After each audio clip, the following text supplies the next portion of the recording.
for everyday strength and energy.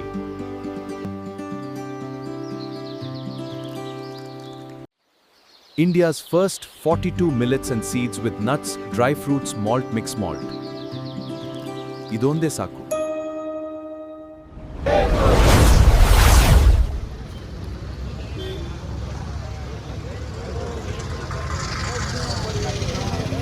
Sir, ಇಲ್ಲಿ ರೈತರು ಸೇರಿ ಏನು ಉದ್ದೇಶಕ್ಕಾಗಿ ಏನಕ್ಕೋಸ್ಕರ ಸ್ಟ್ರೈಕ್ ಮಾಡ್ತಿರೋದು ನೀವು?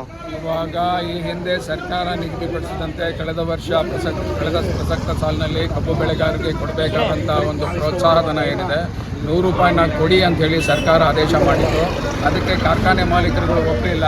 ತದನಂತರದಲ್ಲಿ ಸರ್ಕಾರ ನಾನೇ 50 ರೂಪಾಯಿನ ಕೊಡ್ತೀನಿ, ಮತ್ತೆ ಇರುವ ಉಳಿಕೆ 50 ರೂಪಾಯಿನ ಕಾರ್ಖಾನೆಯವ್ರು ಕೊಡಬೇಕು ಅಂತ ಆದೇಶವನ್ನು ಮಾಡಿತ್ತು. ಆ ಆದೇಶದ ವಿರುದ್ಧವಾಗಿ ಸಕ್ಕರೆ ಕಾರ್ಖಾನೆ ಮಾಲೀಕರುಗಳು ನ್ಯಾಯಾಲಯದ ಮೊರೆ ಹೋಗಿದ್ದರು. ಅದಕ್ಕೆ ತಡೆಯಾಜ್ಞೆಯನ್ನು ಕೂಡ ತಂದಿದ್ದಾರೆ. ಹಾಗಾಗಿ ರೈತರಿಗೆ ಕಾರ್ಖಾನೆಯವ್ರು ಕೊಡಬೇಕಾದಂಥ ಬಾಕಿ 50 ರೂಪಾಯಿ ಏನಿದೆ ಅದು ಹಾಗೆ ಬಾಕಿ. ಸರ್, ಈಗ 50 ರೂಪಾಯಿ ಕೇಳ್ತಾ ಇದ್ದೀರಲ್ಲ, ಏನು ಉದ್ದೇಶಕ್ಕೆ ಕೇಳ್ತಿದ್ದೀರಾ ಮತ್ತು ಏನಕ್ಕೋಸ್ಕರ ಕೇಳ್ತಿದ್ದೀರಾ?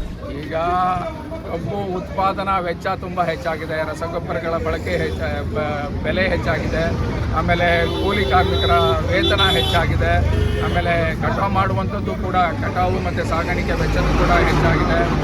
ಅದಲ್ಲದೆ ಈ ಒಂದು ಪೆಟ್ರೋಲ್ ದರ ಹೆಚ್ಚಾಗಿರೋದ್ರಿಂದ ಉಳುಮೆ ಮಾಡಿಸುವಂಥದ್ದು, ಗದ್ದೆಯನ್ನು ಹಸನು ಮಾಡುವಂಥದ್ದು ಇವೆಲ್ಲವೂ ಕೂಡ ಹೆಚ್ಚಾಗಿರೋದ್ರಿಂದ ಒಟ್ಟಾರೆಯಾಗಿ ಉತ್ಪಾದನಾ ವೆಚ್ಚ ಹೆಚ್ಚಾಗಿ ಕಬ್ಬು ಬೆಳೆಗಾರನಿಗೆ ಯಾವುದೇ ಲಾಭ ಸಿಗ್ತಾ ಇಲ್ಲ, ಅವನ ನಷ್ಟವನ್ನು ಅನುಭವಿಸ್ತಾ ಇದ್ದಾನೆ. ಹಾಗಾಗಿ ಒಂದು ನ್ಯಾಯೋಚಿತವಾದಂಥ ಒಂದು ಬೆಲೆಯನ್ನು ಈ ಒಂದು ಸರ್ಕಾರ ನಿಗದಿ ಮಾಡಬೇಕು. ಕೇಂದ್ರ ಸರ್ಕಾರನೂ ಕೂಡ ಒಂದು MSP ದರ ನಿಗದಿ ಮಾಡಬೇಕಾದ್ರೆ ಮೋಸವನ್ನು ಮಾಡ್ತಾ ಇದೆ. ಹಿಂದೆ 8.5 ರಿಕವರಿಗೆ ಈ ಒಂದು ಪ್ರೋತ್ಸಾಹವನ್ನು MSP ದರವನ್ನು ನಿಗದಿ ಮಾಡ್ತಾಯಿತ್ತು. ಇವಾಗ ಅದನ್ನು 10.25ಕ್ಕೆ ತಗೊಂಡೋಗಿದೆ FRP ದರವನ್ನು.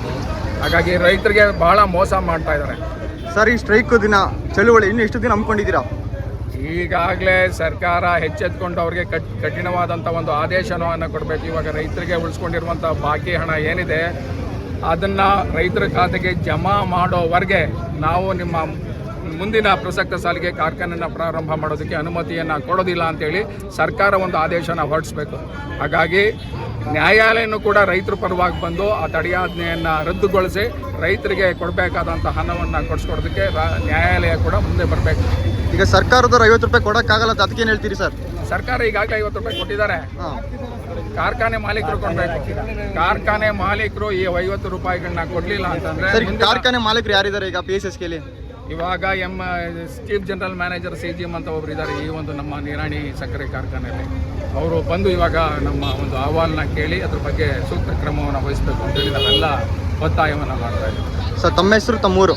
ನಾನು ವಿಜಯ್ ಕುಮಾರ್ ಅಂತೇಳಿ ಕೆನ್ನಾಳ್ ಗ್ರಾಮ.